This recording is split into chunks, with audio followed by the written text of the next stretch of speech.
Saya pernah sebut dahulu yang saya datang ke Kuala Lumpur untuk memburu rasuah dan nampaknya saya telah berjaya.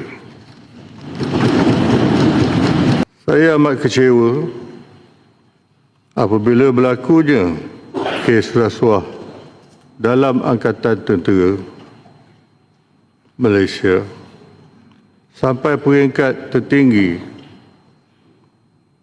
Agaknya selepas ni saya terpaksa lantik sarjan aja jadi PAT.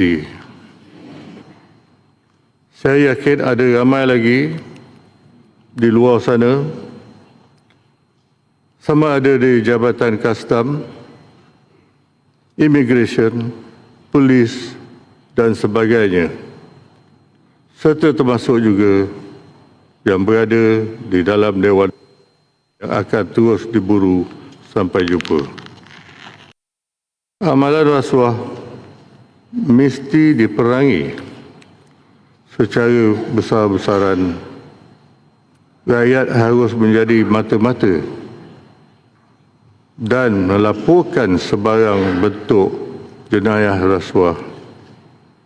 Bukan sahaja penerima yang patut disiasat, tetapi pemberian rasuah dan ejen yang bersubahat juga mesti dikenakan tindakan.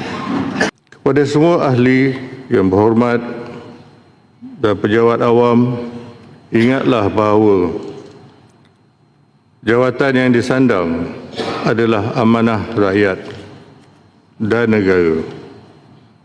Jika awak menyalahguna kuasa,